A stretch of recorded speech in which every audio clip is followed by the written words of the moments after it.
Hello and welcome to Georgia Bulldogs Live here on the Georgia Voice of College Football. I'm your host, Matt Green. My co-host over there, Bo Underwood. Bo, how you doing, sir?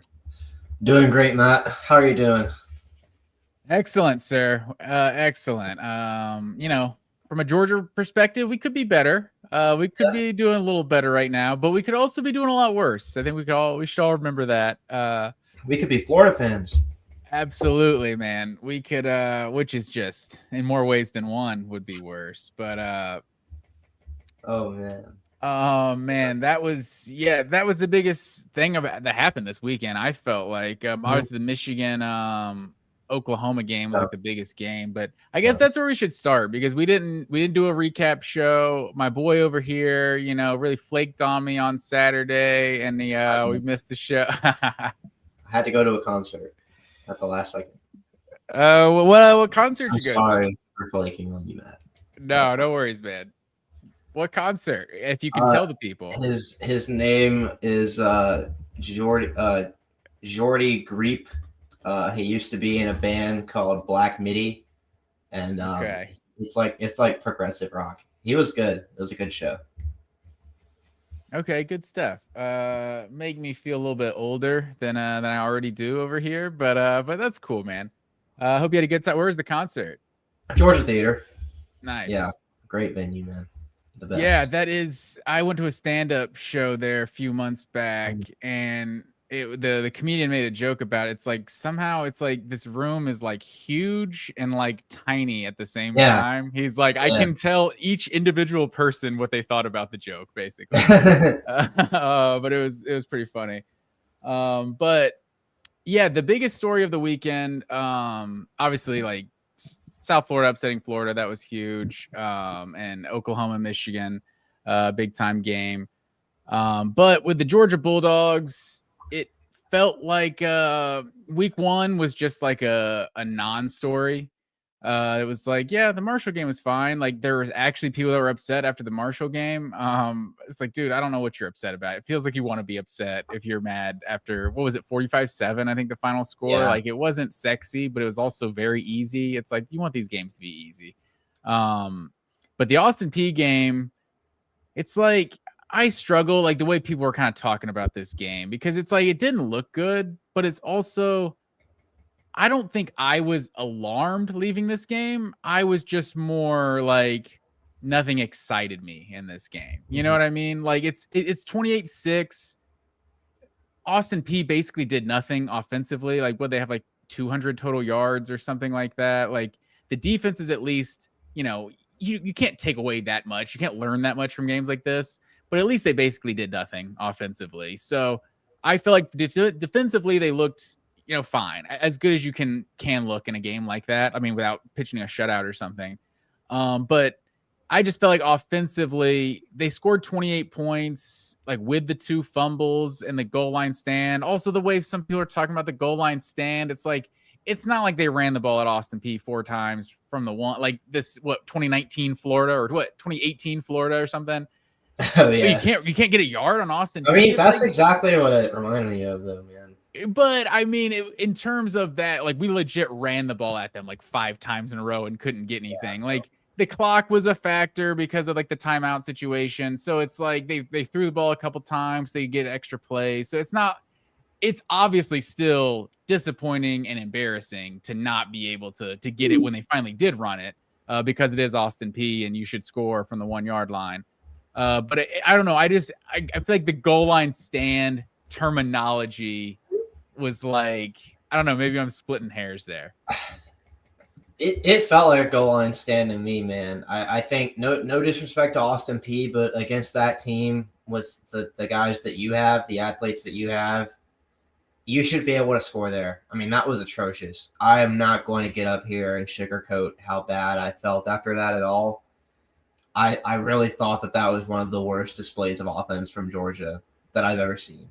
That one possession. Like that one possession? Not the sequence at the end, especially. The possession leading up to getting to the goal line was fine, I guess. Not one of the worst displays ever, certainly, but I really think it's indefensible not being able to score there. I mean, and then the fact that there was a 2-hour halftime right after that only served to add insult to injury, I feel like. But man, I mean, that's just not what you want to see, dude. But I thought that was pretty bad. No, that's fair. That it was bad because I mean, Cash Jones, like maybe the ball's a little behind him, but you know, you're on the Gotta goal catch line, that. you could catch it and fall in the end zone. Like Gunnar would probably say he has to make a better throw. Cash Jones would probably say he needs to catch that, you know, regardless. They need to score there.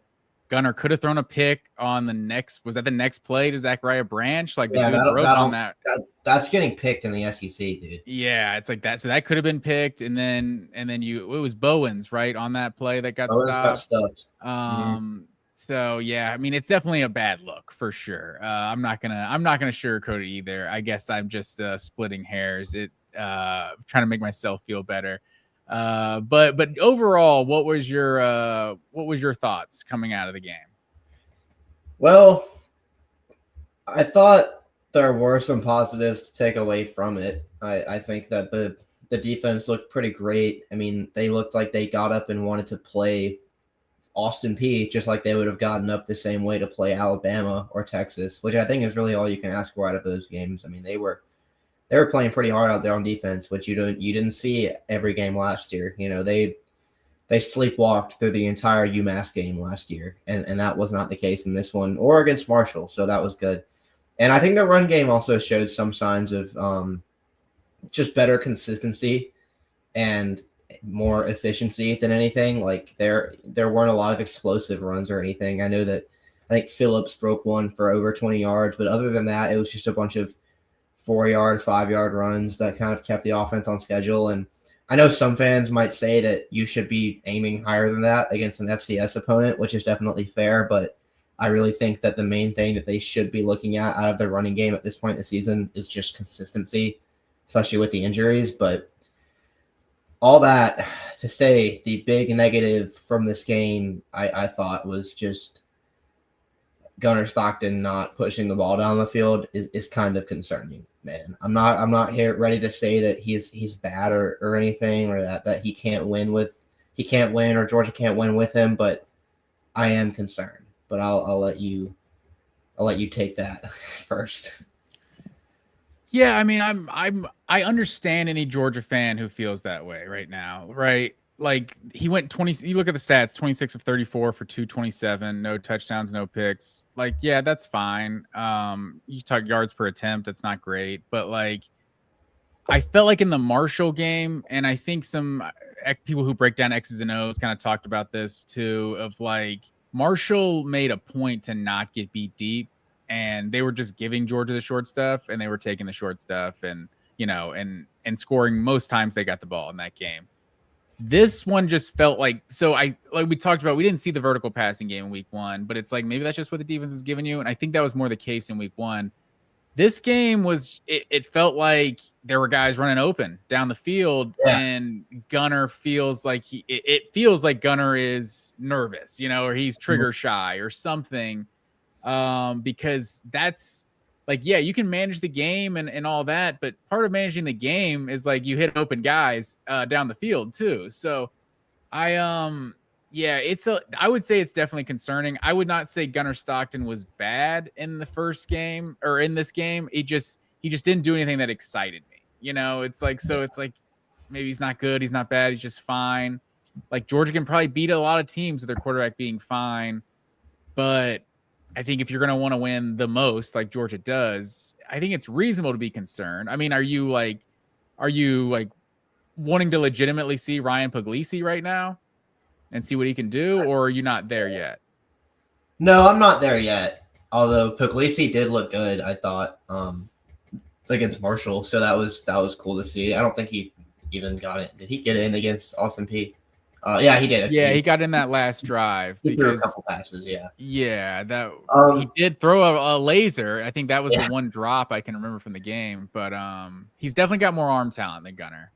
Yeah, like, again, I'm really not ready to say that Gunnar is a bad player or anything, but as much of the Marshall game and this game a little bit him not taking shots down the field, you could attribute a lot of that to like, well, they were just, sitting in a lot of soft coverage and a lot of shells, which is definitely true. But like in this Austin P game, I feel like there were some plays where he was looking at his checkdowns before he was looking downfield and just, reading everything out completely backwards, like your downfield reads are supposed to be the first thing that you look at. And he was defaulting to the check down. I mean, getting it out so quickly. Like he felt like he was panicking at times. I mean, he got pressured, I think, on like 4 of his dropbacks, and not only did he not complete a pass on any of those 4 plays, but like I think his average depth of target, like how far he was throwing it down the field, was like -3 yards. So it's the first sign of pressure. He's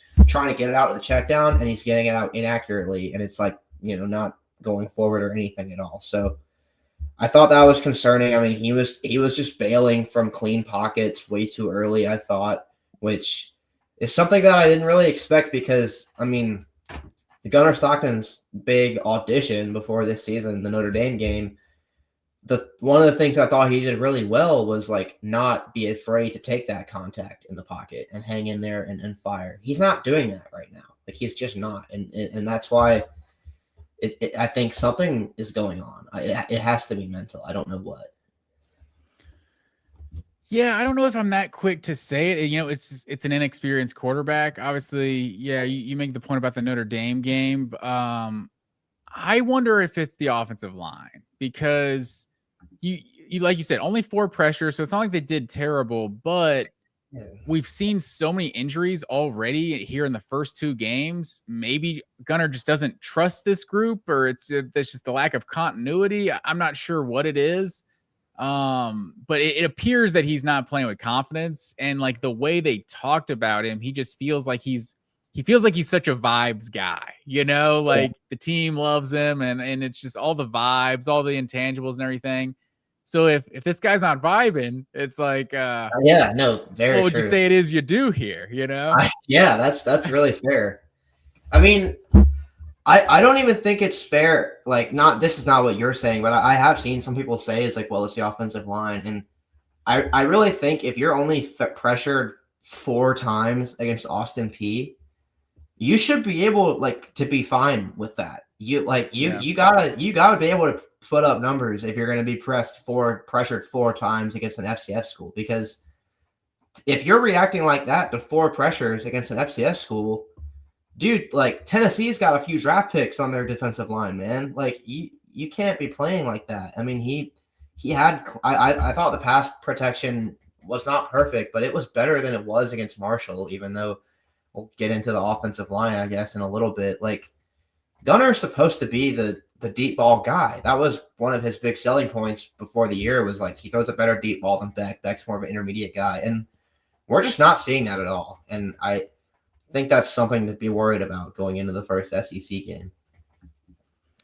Yeah, and I think that's fair. I think you're not going to beat Tennessee with Gunner throwing everything under 10 yards. Like it doesn't even have to be deep balls, but you're going to have to hit some 20-yard ones, like just some intermediate, like you said, what Carson Beck did so well, really, especially picking Tennessee apart last time Georgia went to Knoxville. But yeah, maybe this running game is good enough to lean on, but I don't think we know that to this point. So, I mean, I think it's reasonable. I think one of the bigger positives I kind of took away from the game, like you said, with the defense, is got to be the run game.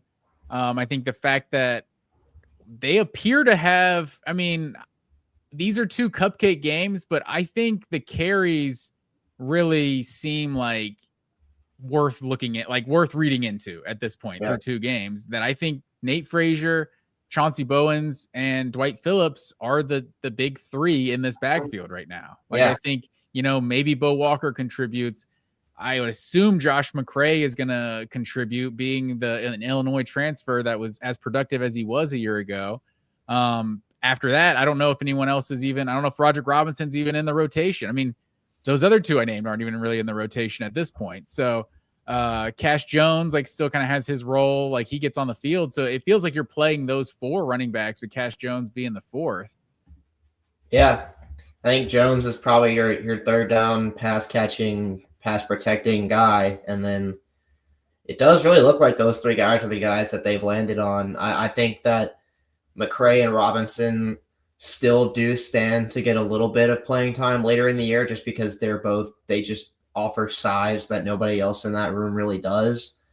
But most of the actual load, I really think, is going to be Frazier, Bowens, and Phillips. They all had pretty good. I mean, Frazier had that fumble, and he's got to quit doing that. Frazier might wind up on the bench kind of soon if he keeps fumbling, because they have other guys that have shown that they're capable backs this season, and they're not going to be able to want to put up with, just putting the ball on the ground like that. You can't have that. But aside from that one fumble, which is something that I'm pretty pleased with what the running backs have shown in these two games. Yeah, for sure. That's a good call. The fumble is just, there's nothing that infuriates you like fumbling, and there's no better way to lose playing time as a running back than fumbling. You saw Nate Frazier a year ago. Like, what was it? The Kentucky game? Like, after having a good game in the Clemson game, I think the Kentucky game, he got like 0 carries, like just didn't even touch the ball. No, not at all. So after looking good early in the season too. Yeah. That's gotta get cleaned up. And then one more thing about Gunnar Stockton, not to harp on the guy, but I saw after the game they asked him about his confidence throwing the ball downfield, and he pretty much said that like that was something he felt like he wanted to get better at and get more confidence in. And then they asked Kirby Smart after the game about that comment, and Kirby kind of went like, before going like, well, we did work on that this week in practice, and he was really good at it. And he sounded kind of disappointed that Stockton has not been able to translate his performance in practice over to games, which just kind of, I think, is even more like reason to think that he's just dealing with a confidence issue right now. Yeah, I think that's fair. You don't see many like post-game quotes like that with Kirby being like, well, he needs to just play how he plays in practice. Like that was I'm not sure how to read into that. It's like usually guys are gamers or something, especially someone like Gunnar Stockton. It feels like that was the vibe around him. Like, 7-on-7, this guy's not the most impressive or whatever, but he's a gamer and all that, all the intangibles you want to real industrious player, all that stuff, gym rat. But yeah, so the fact that seems to be an issue, at least through the first 2 games, I don't know, not wanting to make a mistake. It's like, that's not going to work in Knoxville. It's a whole other ball game. Like, you're getting nervous in front of an playing an FCS school, G5 school in Athens, like playing a big time school against 100,000 in Neyland. Yeah, Neyland. That's a different game. That's a different story.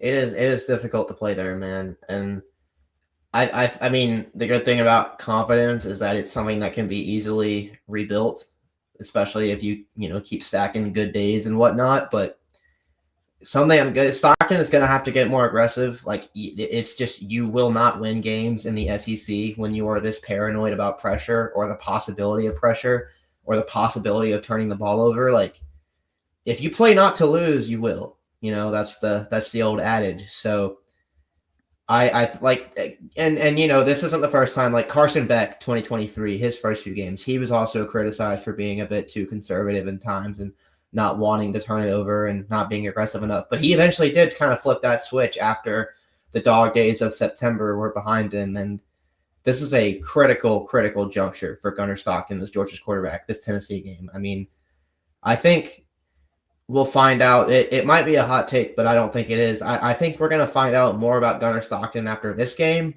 than we would have stood to find out about him after the Notre Dame game.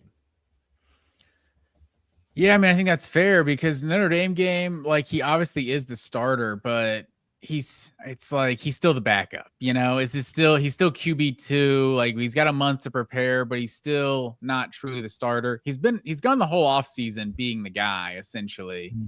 And in practice, he's QB1. So, this is now the 3rd game of the season. It's a tough environment for sure, but not many people have Tennessee as one of like the 5 best teams in the SEC or so, at least coming into the season. Maybe that opinion has changed, but I don't know. It's it'll be interesting, and we'll get into our Tennessee talk a little bit here. We got Chase Thomas of the Chase Thomas podcast, our Tennessee expert, joining the show here in a little bit.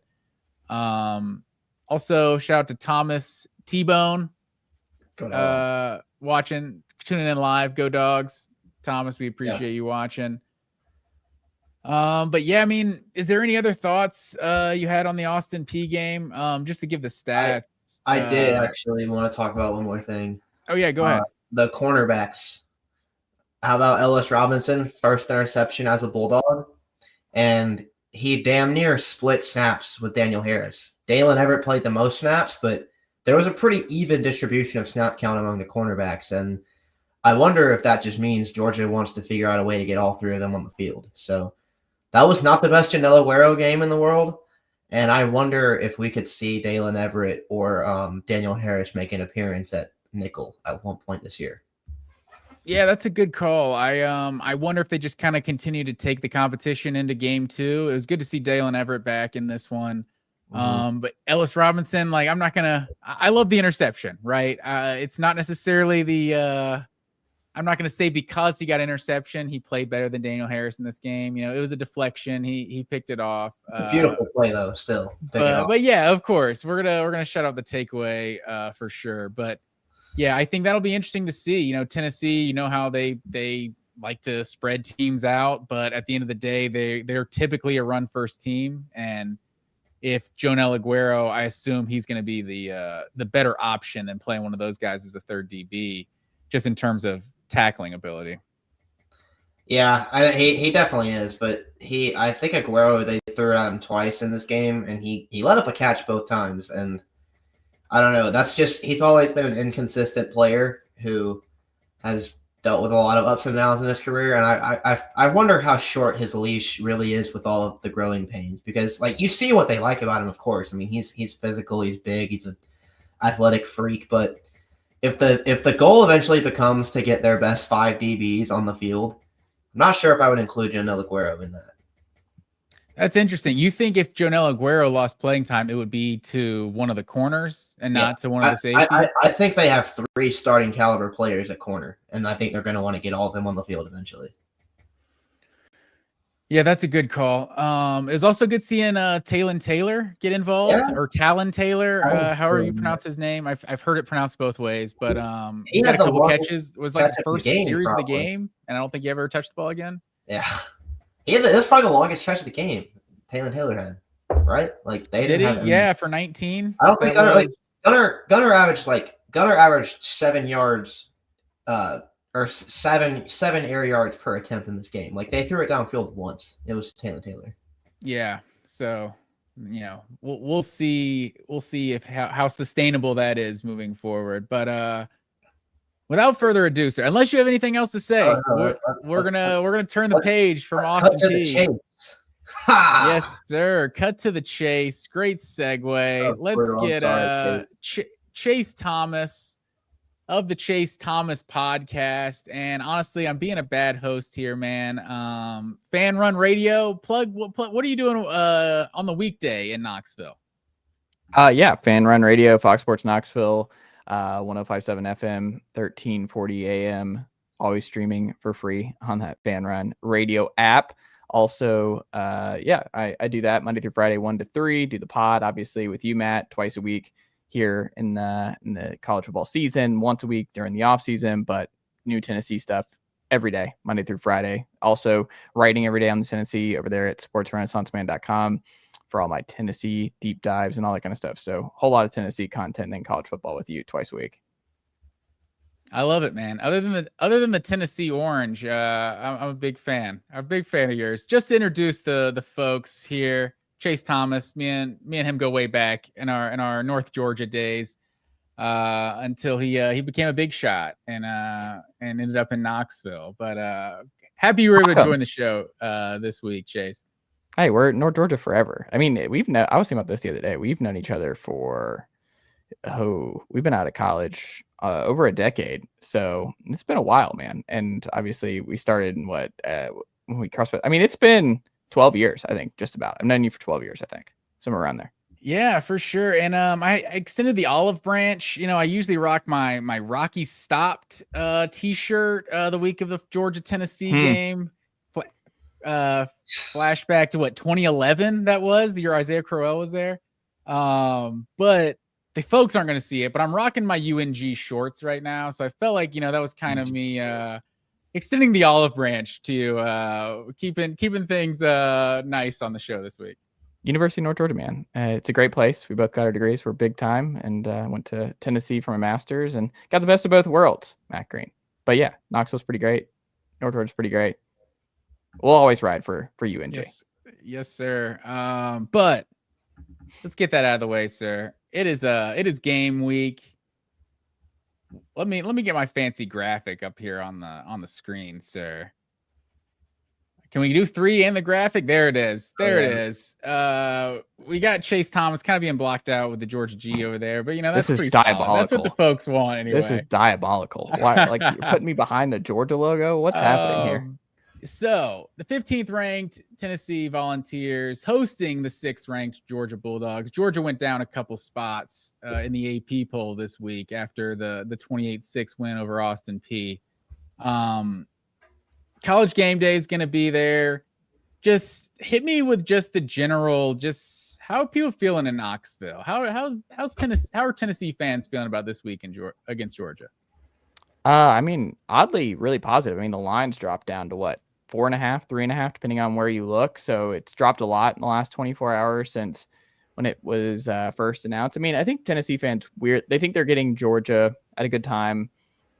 Gunner obviously not impressing vertically down the stretch. Georgia's banged up on the offensive line, specifically on that right-hand side where Tennessee's going to be able to rotate a lot of Leos at Georgia. So we'll see whether that's Bo Hewley or Ernest Green or if Juan Gaston's ready to go. I don't know. I think you look at that right side of the Georgia offensive line and you're like, oh, yeah, Josh Jackson doesn't look like he's ready to really be a guy who can help Georgia on the offensive line. So I don't know. I think the difference with last year, where I think a lot of Tennessee fans, myself included, where you were there, the panel we did at TPL at Creature Comforts in Athens, where I was surprised that Tennessee wasn't able to get home with 4 against Georgia's offensive line and their struggles they had against Ole Miss the week prior.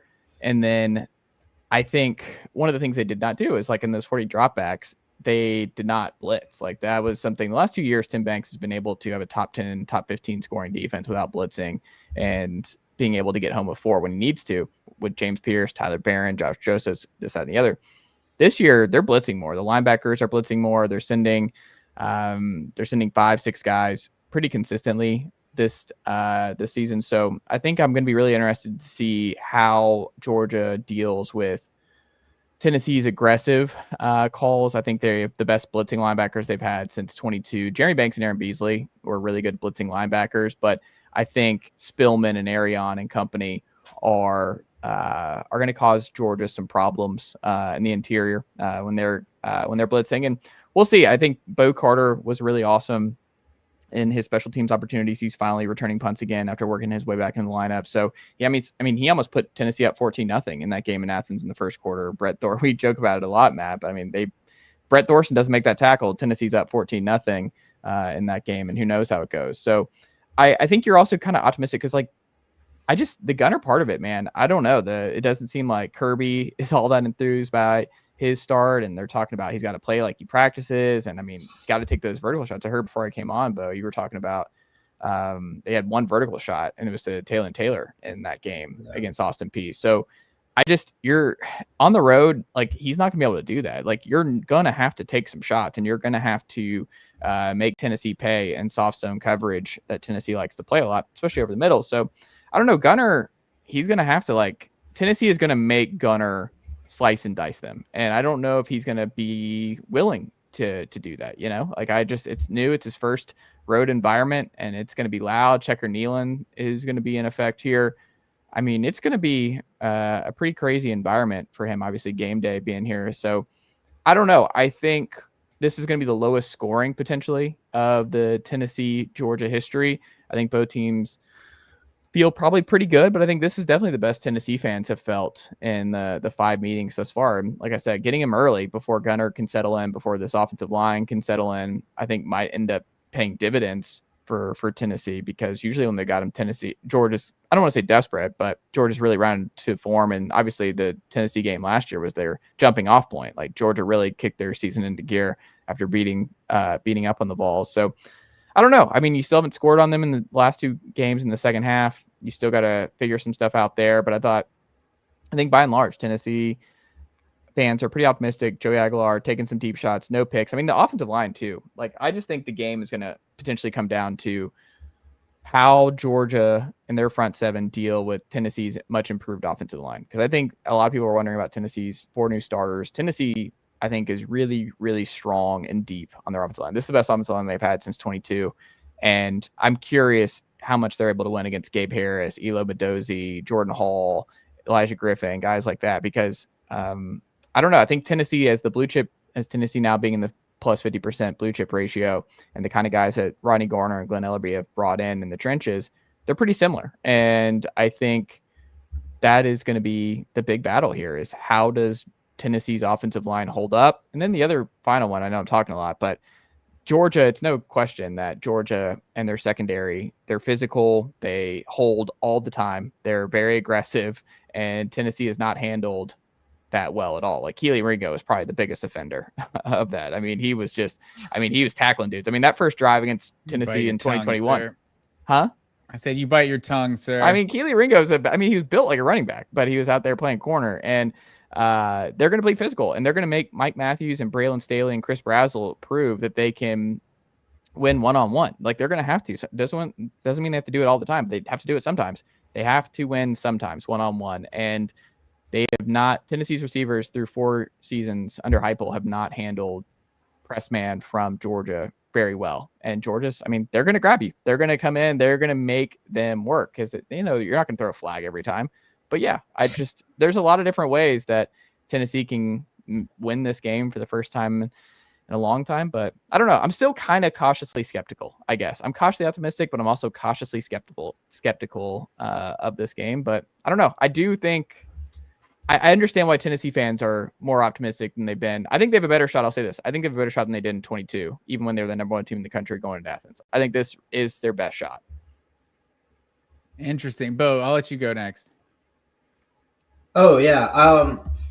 I guess, Chase, my biggest question for you is, I know that because this is a relatively unproven Tennessee team as Georgia. They've got a Power 5 win and Georgia doesn't, so maybe let me not even say that. But the biggest thing that I think I look at going into this game from Tennessee's point of view is, the injuries at cornerback to Jermon McCoy and Ricky Gibson, 2 of the better starting corners in the country and in the SEC. Just what is the level of confidence that's in Colton Hood and Ty Redmond to come in and start in a big time SEC opener like this? Yeah, no, I think Colton Hood's been maybe your best transfer portal addition outside of Wendell Moy. I think Colton Hood has been plug and play. He's electric. I mean, he's very physical. He's been locked down against Syracuse, and obviously much worse competition against TTSU this Saturday. But he's a confident player on the perimeter, which is what you got to be. He's big. He's physical. He's a 4-star kid out of Georgia who started at Auburn, moved to Colorado. He's going to start at Colorado to replace Travis Hunter, and he moves over to Tennessee. He's a good player. Jalen McMurray's had to play star because of Boo's issues over the summer. So Boo, I'm guessing because Ricky's out for a while, and obviously you're not going to get Dramad back here. Like, yeah, you would love them both in this spot. But again, like Georgia, they have to prove that they're going to go and test these Tennessee corners in this game. So I don't know. I mean, we'll see if Gunnar and the offense and Bobo challenges them down the field and how that works. But Tennessee, I mean, they were the only team in the SEC not to give up a pass play 40-plus yards through the air. So they don't really get beat deep. Like, that's just one of those things. Tim Banks has done a really solid job. Willie Martinez, old Georgia friend, Willie Martinez, he's been great here as the cornerbacks coach. And Ty Redmond's a true freshman. He started these 2 games, and he was teammates with Dylan Lewis, who's also another true freshman at Milton, where they won the state title and the powerhouse there. So he's got a strong pedigree. And, I mean, he's long, rangy. Tennessee likes long, rangy corners and safeties and those guys who can cross train and stuff. So I do think they're thin. at that spot, but they also they've never really rotated back there anyway. So as long as McMurray, Ty Redmond, and Colton stay healthy in this game, I think you're fine. I mean, Boo Carter is definitely plus at star, and the safeties never give out big plays. Safeties are good. They're not great, and that's just kind of been the calling card of Tennessee's back to through the Tim Banks era on defense. But yeah, I don't know. Georgia hasn't really done that, and until Tennessee proves that they are going to let people beat them over the top, I'm not expecting that. I think Georgia, the way like last year and against Tennessee 2 years ago in Neyland, Carson Beck was just quietly Dylan Belling you to death. And I mean, I don't think those big 40+ yard bombs where like I don't know who was the kid, Aaron Smith last year or something like that, where Stetson got a couple on Tennessee a couple years ago. I don't think you're going to get that in this game. And I don't think Tennessee gives up those kind of plays often. I don't think Gunner is going to be the guy who really burns Tennessee multiple times deep. So I don't know. I'm not really worried about the corners as much as I think a lot of people might. I think they've been good. And I think Tennessee's scheme is pretty, I don't want to say like big play proof, but they're one of the best in terms of limiting big pass plays through the air down the field. Yeah, Stetson hit James Cook and McConkey on a couple of deep shots against Tennessee, 21, 22. I think the receivers were one of the biggest things Tennessee fans. I don't know if I say that they were the scapegoat of the 2024 team, but it feels like there was a lot that was put on the receivers last year. Are you confident that this year's Tennessee's receivers are better than a year ago? If they're healthy, yes. I think as a unit, yes. Dante Thornton was elite last year for Tennessee, and there's a reason he's starting right away for Oakland, or for Vegas rather. Dude, he's a beast. I think it's tough because I said before the year, if they can get, so in 2021, Tennessee was able to get 2,000 snaps from Cedric Tillman, Javonte Payton, and Velus Jones. And that you were able to survive there. And Tennessee had a top 10 scoring offense. They were top 10 passing offense. Like, they don't really want to rotate a receiver anyway. And if you're healthy with Braylon Staley, Mike Matthews, and Chris Brazzell, who's a lot more comfortable in year 2 in the system, yeah, I think Tennessee's passing game is going to be really good this year for the majority if they can stay healthy. I mean, Mike's got a lot of wiggle. Braylon has that top end speed. He had obviously the 73-yarder against Syracuse where he took the top off in the slot. Tennessee also is still using a whole lot of 12 personnel. So that shot play with Braylon Staley, that 73 yards, it was only 2 receivers in the field. So they're going to go a lot of 2 tight end sets, especially I would imagine against Georgia, where we'll see on David Sanders. He hasn't played to this point, and I think it would be I think it would be interesting to throw out the true freshman 5-star freshman against Georgia as his first start this Saturday. So I just feel like with redshirt freshman Jesse Perry at right tackle, who's been good through 2 weeks, they're going to chip and they're going to help him. They're going to help Lance Hurd on the other side, who's been good too to this point. But I see a lot of Miles Kitzman, a lot of Ethan Davis at the 2 tight end spots, and the receivers I think are good. But again, like I said, against Georgia, it's a different breed. Like they don't encounter teams like Georgia very often. So it's a different kind of matchup, different kind of competition and play style with Kirby's bunch. But yeah, I think this receiving core collectively should definitely be better than last year, but they just don't have any depth. So if one of those guys go down, I mean, you're going true freshman, Rodarius Jackson or Travis Smith Jr. So you're very thin in a hurry if one of those guys goes down. But if they're 3 healthy, then yeah, I think they're really good.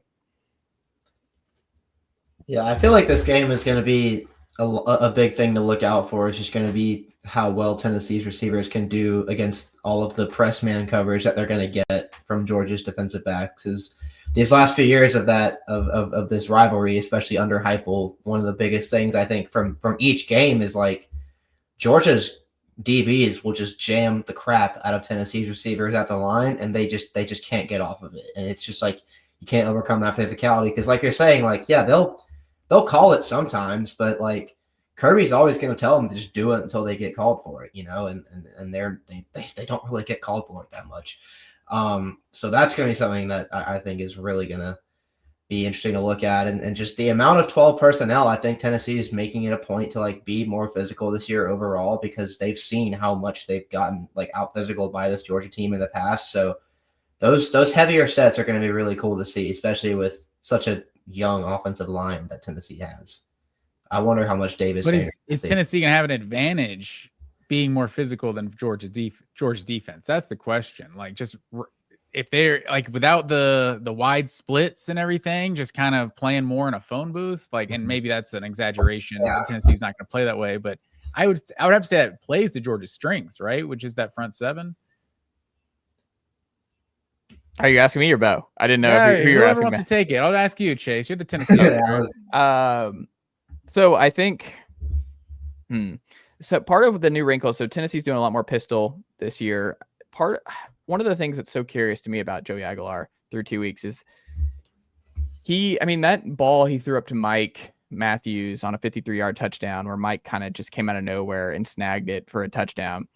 It was a great play, but it was underthrown. It was kind of a chaos throw from Aguilar rolling left, and the Brett Favre stuff, the gunslinger stuff that his QB coach personally referred to him as. And yeah, like he's going to take some shots. And that's, I go back and forth on this because I was actually having this debate on the show today, because I think some people believe that the best version of Aguilar and Tennessee's best chance to beat Georgia on Saturday is like the best version of Tennessee's offense. And I'm like, I don't think that's necessarily true. I think you have to be able to play outside of structure. I think Joey's going to have to make some plays when things break down, when Gabe Harris is in his face, Griffin, whoever, and he's rolling left and he throws that kind of thing up there and takes in Maddox or something in the back end, doesn't make a play, and Chris Brazzell wins a one-on-one there. And you're like, oh, wow. Okay. That, like, Aguilar needs to make 3 yes plays in this game. Because I think that's, if you look Georgia historically, when they get beat, I mean, Jackson Dart, obviously an elite quarterback who beat them last year. You go back through, I mean, the Joe Burrow LSU team, everyone got stomped there, but you go, Bryce Young, like, it's big time quarterback play. Like, I don't see any way around Tennessee. Like, I love Hendon Hooker. He was great for the university, my favorite Tennessee quarterback in this century, but his thing was not playing outside of the hype. Yeah, like, he's an efficient machine. Yeah. But when he has that quick 2-step drop and Jalen Carter is in the backfield over and over again before the play even gets started, like, you just don't really have a chance, because he's not that guy who's just going to be able to make something out of nothing. Aguilar has that in him. But the thing is, like, this could get ugly in a hurry. Like, he could cost Tennessee the game if he makes a couple bad mistakes where he's trying to make something out of nothing. That got him into trouble last year at App State, where he led FBS in interceptions. So you've seen a couple of those plays. Like, obviously, Heupel scheme definitely helps in terms of, I mean, he hasn't thrown a pick yet. He's only been pressured. I think so 70% of his dropbacks thus far, he has not been pressured to this point. So we haven't really seen what he's going to do with serious guys and with serious pressure in his face. But I do think he's done some stuff that's interesting, where he lofted one to Star Thomas in the red zone against Syracuse, where he rolled left, and it was kind of like he just kind of flicked it to him, and you're like, all right, it's a different type of deal. Like, he's going to take some chances. And I think that is actually important, because I do believe that's part of the appeal of what was the appeal of Nico, is eventually he'd be able to play outside of the Heupel offense when things broke down in big games. And that just never manifested last year at Tennessee. But I do think Aguilar, being 24, having played in so many different schemes, and being fearless, he's going to take some shots here. And I don't know if they're going to work out. Like, I still have a couple days to figure out what I'm going to predict here in terms of Tennessee, Georgia, but I can see the path. I can see it, but I do think it's a fine line. And that's the debate, is like, oh, do you risk it? I'm like, yeah, he's going to have to put the ball in harm's way. Like, he's going to have to really take some chances against Georgia's secondary. He's going to have to challenge some guys, and he's going to have to try and thread the needle. And these receivers are going to have to be able to handle press man. And there's a lot of moving parts here, but yeah, I just don't think Tennessee can beat Georgia if Joey Aguilar does not have a Heisman type day where he just balls out and makes a lot out of nothing. I don't know I don't think the formula works just doing the Heupel script against Kirby for 4 quarters. I just don't think that works.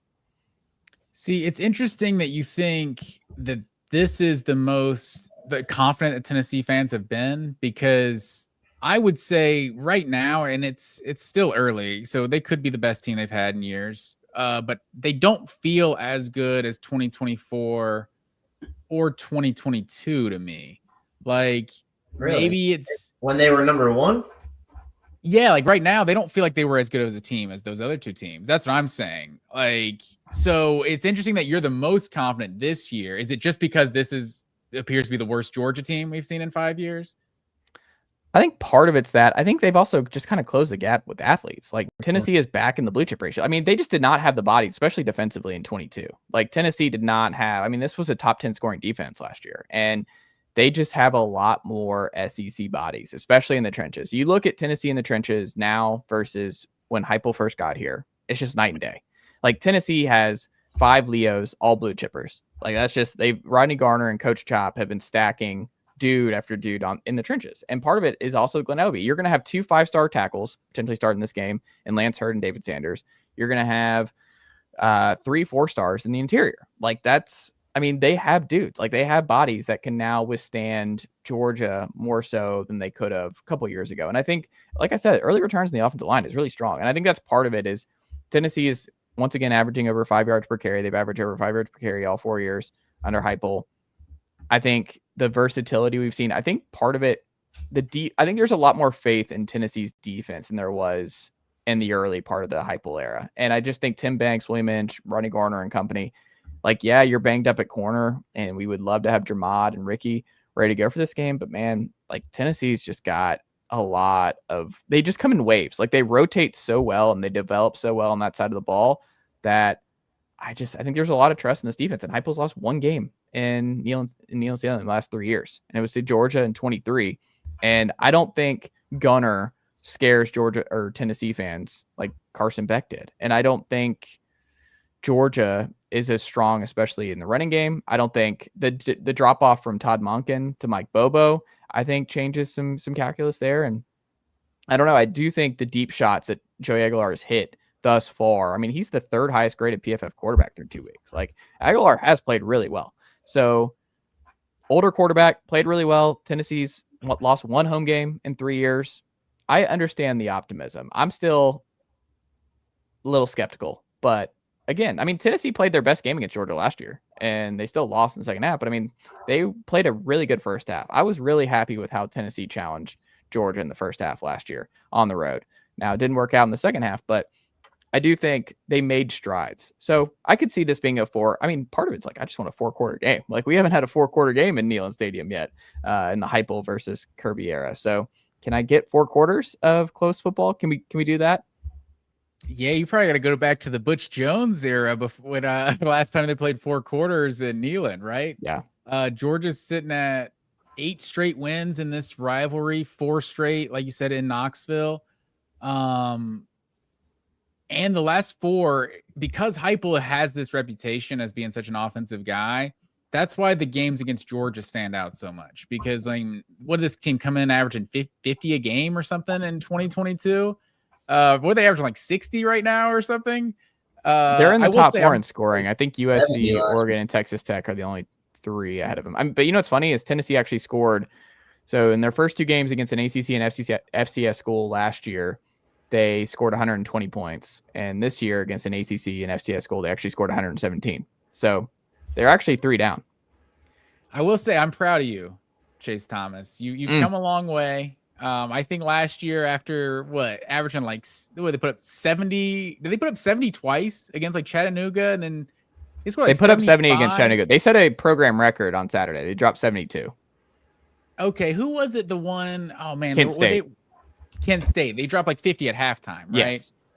I feel like you've gotten really excited about the big point totals against the inferior teams in the past. So I have to applaud you for being like, hold on, let's pump the brakes. This sort of thing did happen last year, and we still only scored 17 versus Georgia.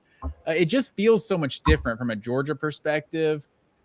Like every team was just so well seasoned since Heupel has been there, at least since this has been a November game. Like the 2023 game when Dylan Sampson opens the game up with a 75-yard touchdown run, very first play. Jalen Wright. It was Jalen Wright. Yeah. My apologies.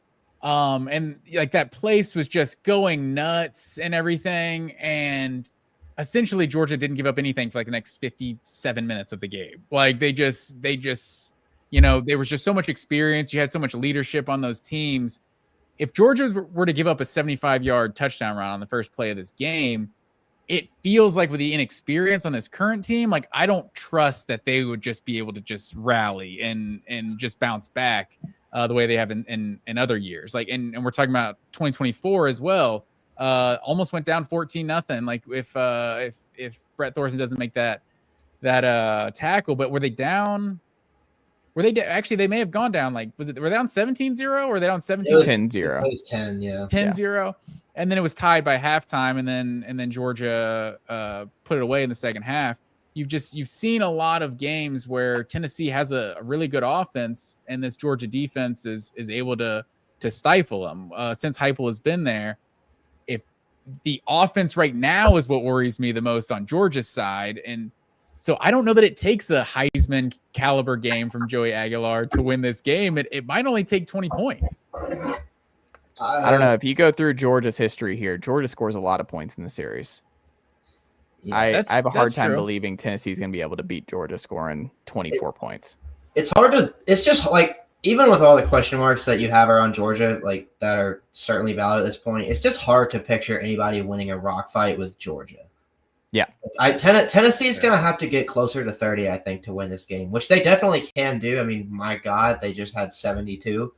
But, yeah, I would be – I mean, the thing that I'm most concerned about for Georgia is, like, when you have a quarterback that is, in all likelihood, probably struggling with his confidence right now, and the results on the field are that he's not pushing it down the field and he's getting soft coverages and just not wanting to do anything. He's defaulting to his checkdowns. Like, if he has a bad play, 2 bad plays, you know, maybe a turnover-worthy play here or something goes wrong and that place just starts rocking Neyland, like, I really don't. Yeah, like you said, Matt, I just don't know if this is a Georgia team that's going to climb out of the same holes that it's dug for itself in years past. Because if Stockton is already this, you know, paranoid about pressure and not wanting to push it down the field, like, what's it going to be like if he's down 10 points and the stadium's got 100,000 people calling for his head? You know, I worry about that.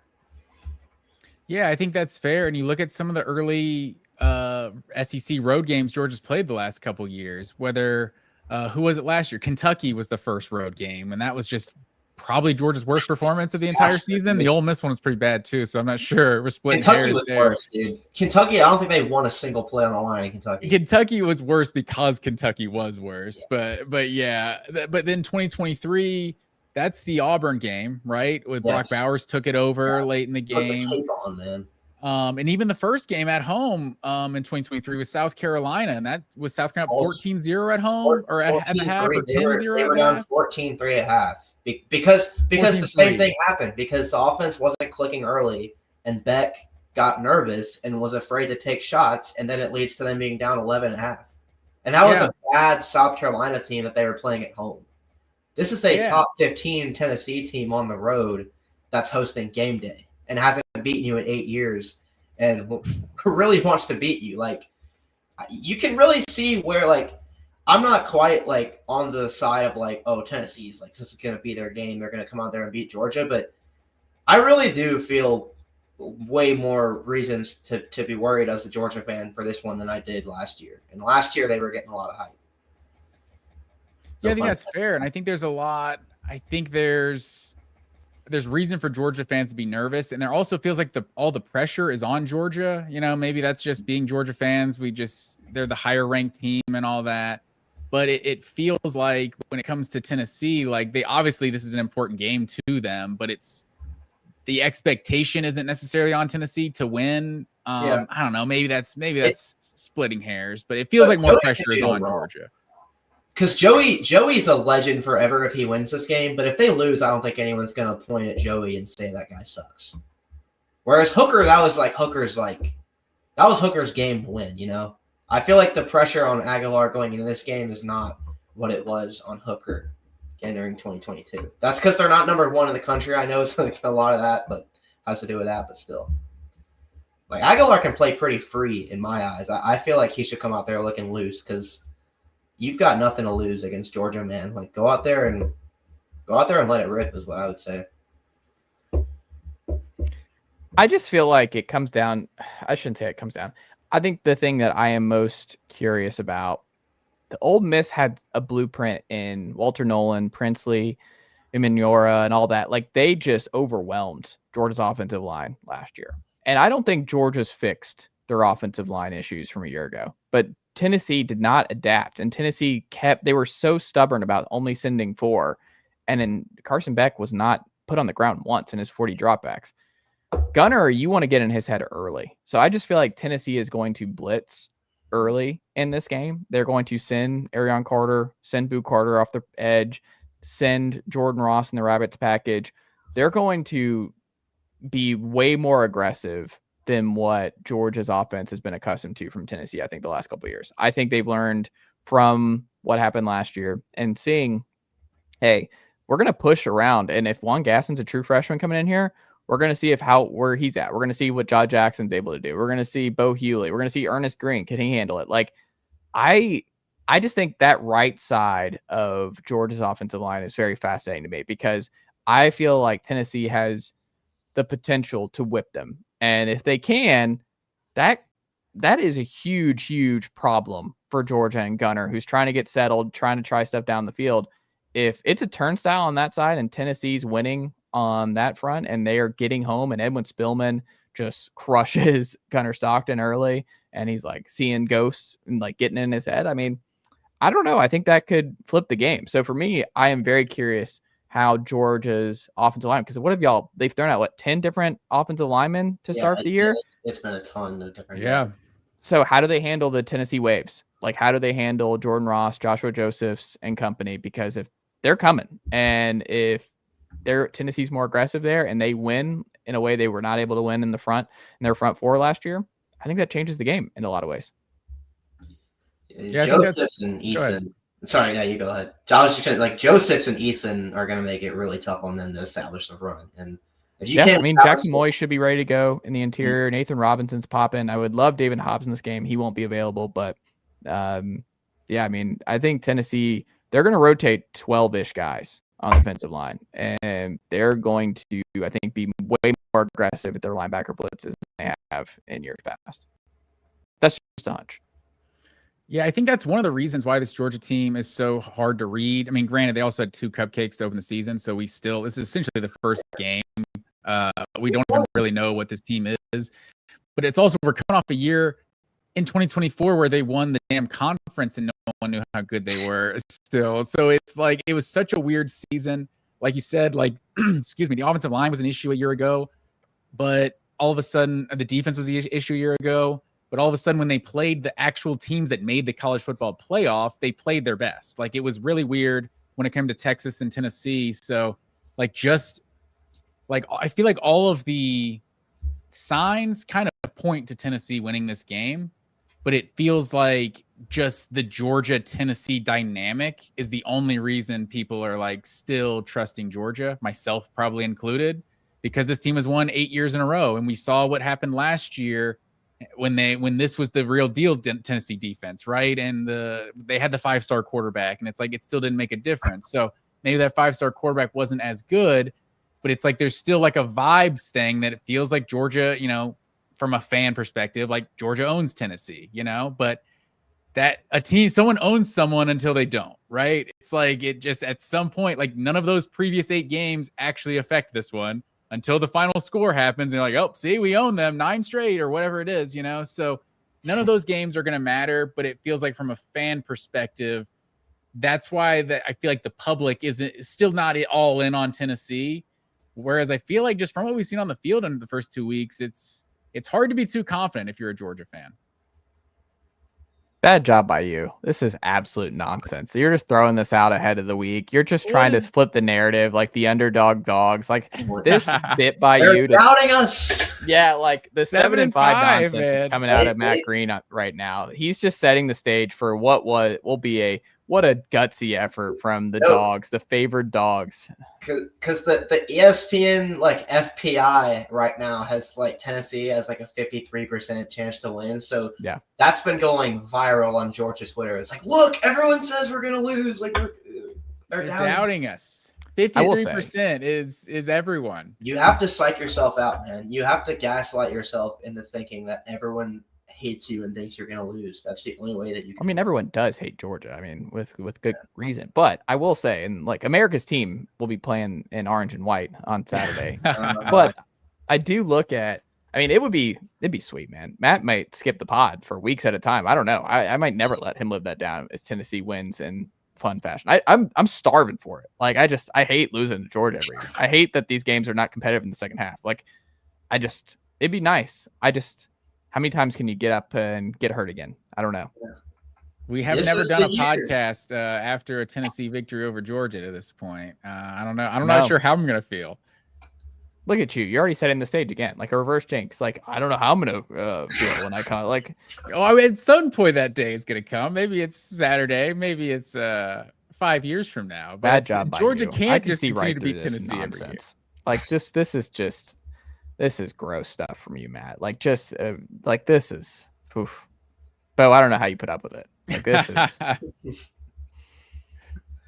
I feel like I'm usually the sunshine pumper. I'd probably be accused of being the sunshine pumper. For who? But, what's that?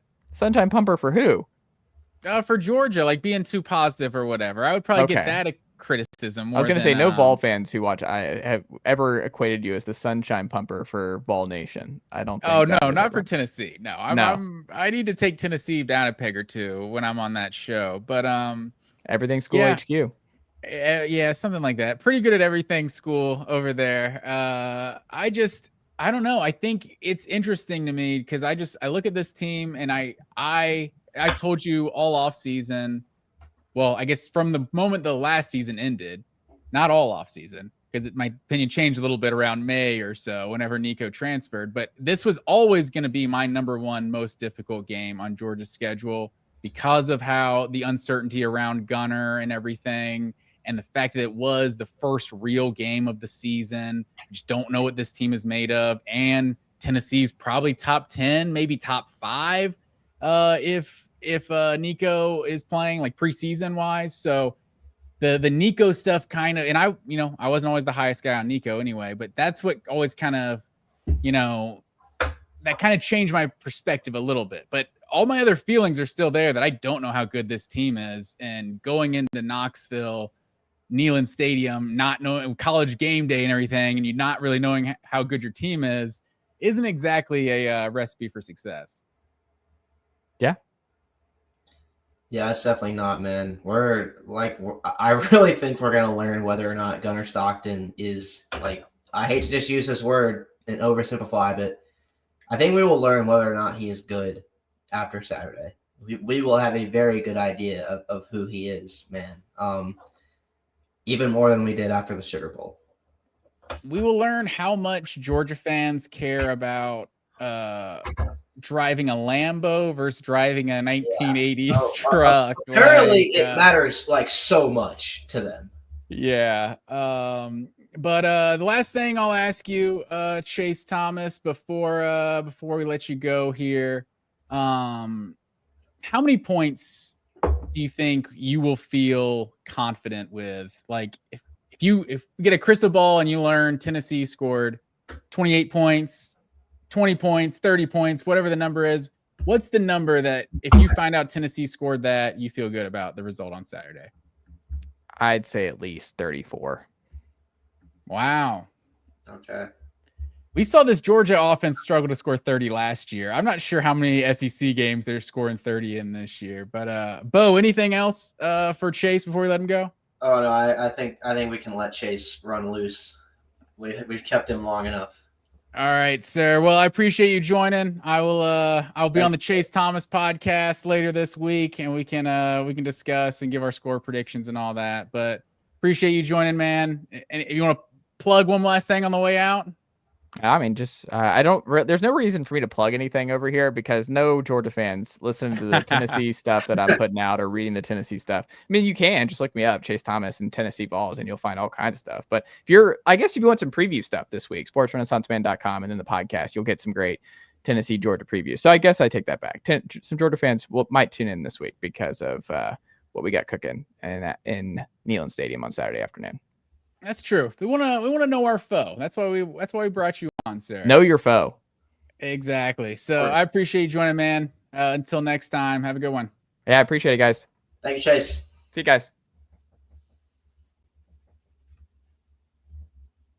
All right, that was Chase Thomas from the Chase Thomas podcast and Fan Run Radio. I think he said That's why Fox it's called Sports in Knoxville.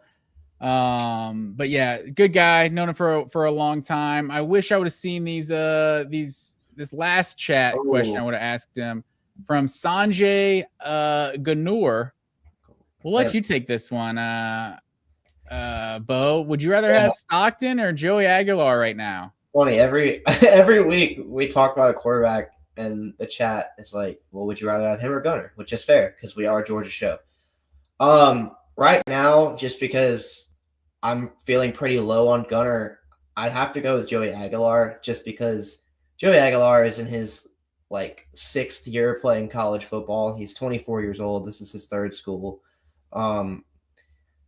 He's played in about 3 different systems at this point. You know that he's just a robot with the football. He's got good processing skills, got pretty good creation skills, like Chase said. I mean, he's out of the pocket when the play breaks down out of structure. He's got a little bit of playmaking instinct, and that's just something that Gunnar Stockton hasn't really shown yet. I mean, he had a good game against Notre Dame in the Sugar Bowl last year where he hit on a couple deep shots, but this year he's looked kind of afraid to push the ball down the field at certain points. He bails out of clean pockets. He's got happy feet, and all of those things in a game against Austin Peay is pretty concerning going into SEC play. And I'm really trying not to overreact too much to that performance. But if I've got to pick between the guy that just scored 72 points against an FCS opponent versus a guy who really is ETSU FCS. Against a severely overmatched opponent? I think ETSU is FCS. Okay. Yeah, well, either way, between Aguilar and Stockton, who's played better this year, I think you're just grasping at straws as a Georgia fan if you're actually trying to argue Stockton. He had a good game against Marshall, and he did what he needed to do in that game, but this last game was pretty concerning. So, but you know what? The answer to that question, I think we'll all know the answer to it by the end of Saturday. So we'll just have to wait and see, man. Yeah, I think that's fair. Just from an experience standpoint, he's obviously started a lot more games in college than Gunner, but I don't know. I'm gonna ride the fence on that question, but I appreciate Sanjay for tuning in live. Yeah, you gotta have a spine, man. You gotta say something. Honestly, before I put this next one, if they were both on the same team, I think it would be difficult to not start the guy that had that much more experience, honestly. So I guess I'd give the nod to Joey Aguilar. That's where I'm at too. But prove me wrong, Gunner. We're going 7-5 this year. Yep. Jayway82 chime in. I appreciate you watching live. Tennessee hasn't scored 17 in 8 years against Georgia. Yeah. That's a great stat. I love that stat. I just don't know how relevant it is to the 2025 matchup here. I the more relevant one. It's plenty relevant, honestly. Do you? Sorry. Go ahead. No, I was just gonna. I think it's plenty relevant. I hope it's relevant. I think the more relevant is probably the last 4 years that those were all Heupel versus Kirby, but that still remains the same. I was actually looking at like the Winsipedia because Chase Thomas, I think maybe this is I don't know. He thought this without even knowing it. But the last time Tennessee won, he said 34 points was the number he felt confident with. The last time Tennessee won, they scored 34 points. With that Hail Mary against Georgia back in 2016.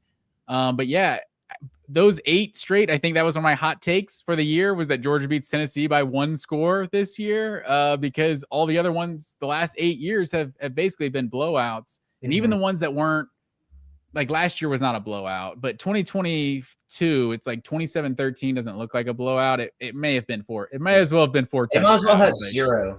It really was just a beatdown. But before this 8-year winning streak, man, it was like 5 or 6 years in a row of 1-score games.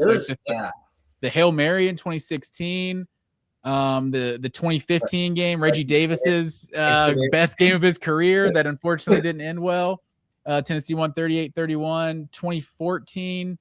2014, I don't remember being that as close of a game because I remember 2014 being like Todd Gurley's like Heisman kind of I think he had like 250 total yards or something. The year But- before was when Keith Marshall tore his knee out. Yeah, 2013. That's when Yeah.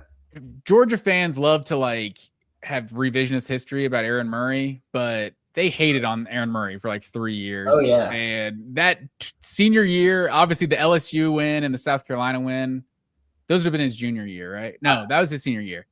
Then the Tennessee win, I feel like that was the game that he became like an all-time great Georgia player. Like the whole offense went down. He felt like he kind of single-handedly carried Georgia in that 2013 one.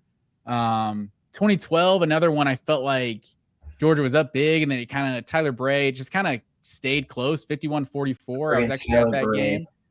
I want to say it was Tyler Bray, right? I remember Ogletree had that like one-handed pick. That tracks. Yeah, I mean, he was that was Keith Marshall and Todd Gurley absolutely went off in that game. I think they probably combined for like 300 yards and like 5 touchdowns or something. That was a great game. And then 2011, I was at that game with my brothers, 20-12. It was not pretty, but went into Knoxville and got it done. One of my favorite moments as a Georgia fan, just like the whole walking out of the stadium, like calling the Dawgs and everything in Knoxville, Tennessee was just it was a core memory for me back in 2011. Been there, done there, got the t-shirt, as they say. Did literally get a t-shirt from that game. But so before this 8-game winning streak, there was a lot of close games with the folks up north. And I don't know, we could be the start of, is this going to be the end of a streak and start of a new one? I think it will be a close game. I also thought it was going to be a close game last year, and that turned out to not be the case. But even that was a game for most of the time. Yeah, it's still a competitive game for sure. Yeah.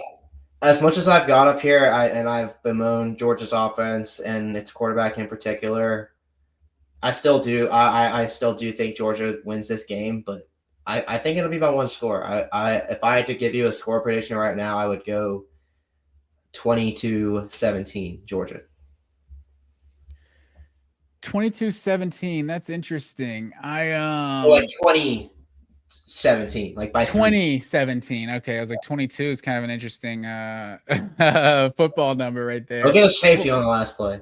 What was our our preseason predictions? Oh yeah, what did we have for that? You had 20-10, and I had 23-20. They're gonna score more than 10, guys. Yeah, I'm kind of with you. I think in terms of kind of like reversing that question, I asked to him, like he said 34 points is kind of that number that he would feel good about. Mm-hmm. I would say probably like 24-27. Like, I guess I wouldn't feel good about that. 30, I definitely have to be 30 to feel 30, good. I'd be like, yeah. 30, I'm amped. But I think Georgia can win this game scoring 24-27 points. I'm really curious to see, because we feel good about the defense right now. Oh, yeah. I give Chase Thomas a hard time because like when we do like our show like on Wednesday, he's going to be like given stats about like, oh, they're currently the 5th ranked team, and it's like, yeah, because they haven't played anybody. We're like 1 or 2 games in. I can't look at like stats like that. So I do give them a hard time. Georgia ranks pretty high in defensive stats to this point, but they haven't played anybody, so we just really don't know what this defense is made of. I tend to kind of stick. I almost want to put higher because that line is going down. I think it's like 3.5, but I'd probably stick with my original score from the start of the season, 23-20. Like, I think it would be the first time a Heupel team has scored 20 points against a Kirby team. But it's just hard to be too confident about this offense. So I think if we can keep the score down, if Georgia can run the ball, limit the possessions, I think that's what they're going to have to do to win this game. Yeah, I agree. My big overreaction from the first 2 games of this season is that I think this is a better defense than 2023 or 2024. Like, it's the best defense Georgia's had since 2022. And that is going to be on the line on Saturday. I think we're gonna see if that's a true statement or not when they take the field. But yeah, they're gonna have to put together some long drives that protect that defense and give them time to rest, keep Tennessee off the field. There's you're gonna want to see some 6-minute drive from this team. Some 15-play drives. Like, it's going to be that kind of game where ball control is really important, but ball control also doesn't need to become so important where they just forget to go downfield at all and everything is just a screen and everything's a run play for 4 yards to keep the offense on schedule. You're going to have to open it up at some point. You're going to have to target downfield, especially once Tennessee you're not going to get the amount of soft looks from Tennessee that you've got in your first 2 games. They're not going to be as concerned with not getting beat deep as Marshall and Austin Peay were. They're going to be more willing to stack the box, and the way that Gunnar Stockton responds to that, I think, is going to determine the game. Yeah, I think that's all fair. I think it's I think this offense is going to have to be able to run the ball, and I think I'm not. If I remember 2023 correct, I don't remember how Georgia ran the ball in that game, but I know Carson Beck was just putting on a show in that game. It felt like they were in 3rd and 8 and 3rd and 7s like the whole game, and Carson Beck just kept picking them up. I don't trust this team at all, and maybe it's more simply I don't trust Gunnar if Georgia's consistently in 3rd and 7, 3rd and 8, and having to pick that up. Like that's a recipe for maybe getting blown out. Like you got to go back to the one Lane Kiffin year to Georgia getting blown out in Knoxville. But I think they got to get a turnover. That's the biggest thing you can say about Aguilar is probably the biggest criticism. Like he threw a lot of touchdowns in his time at App State. He also threw a lot of interceptions. I think Georgia's got to get a turnover to just kind of do something to take the crowd out of it early. Like we were talking earlier, if they break a 75-yard touchdown run on the first play of the game, this team could get rattled and this thing could spiral. Like I just don't know that they have the leadership and all of that, the experience to just kind of weather a storm like that. But man, we were excited about the linebackers coming into this season, and I feel like I'm somehow like more excited about them after the first 2 games, kind of seeing how Raylan Wilson and Chris Cole are both being used, seeing how much Justin Williams is seemingly on the field, like playing first team snaps. Like I'm not sure how we have enough spots for all these guys to be on the field all the time, but it feels like they're rotating them. They're always fresh. CJ Allen, I should probably mention, since I mentioned the other 3, but this linebacker group has looked really good, and they're so dynamic. And if this secondary is as good as it's looked to the first 2 games, I think that's like kind of the ultimate X factor for this Georgia defense, because I think a lot of people trusted the front 7. We didn't know about some of the inexperience in the secondary. They look good on all 3 levels, but we'll find out a lot more on Saturday. Yeah, they have looked really good so far, but this is our first real test of the year, so we'll learn a lot more from this game than the first 2 games combined, that's for sure. But I do trust this defense to keep them in the game, and I think that that'll ultimately be the reason that they win. I hope you're right, sir. We're on the same page there. So you said 20-17. That was your score you're going with? So yeah, neither of us picking Georgia to cover for the 3rd straight week. But hopefully they can be victorious for the 3rd straight week. But yeah, we've seen, season openers like Clemson, 2024 Clemson, where Georgia just obviously they started slow, but then they ended up blowing Clemson out. We've seen games like Oregon where they just absolutely dismantled them from the opening kickoff. This feels like the season opener on Saturday. We've had a couple practice games essentially. Now it's the real deal, and going to Knoxville is not going to be easy, man. No, not at all, man. It'll be a tough one. It's a hell of a game to open your conference schedule with, for sure. Absolutely. Anything else from you, Bo? Is that all we got? Yeah, I think that's all I got, man. All right, good stuff, man. We will be doing a post-game instant reaction for this one. We missed you guys on Saturday. I'm sure a lot of people had a lot to say with Georgia's performance at Austin Peay, but I think we did a good job of touching on that at the start of this show. But we'll come to you Saturday post-game. Not sure what time, maybe 7, 8 o'clock. We'll see what's going on with your schedule, man.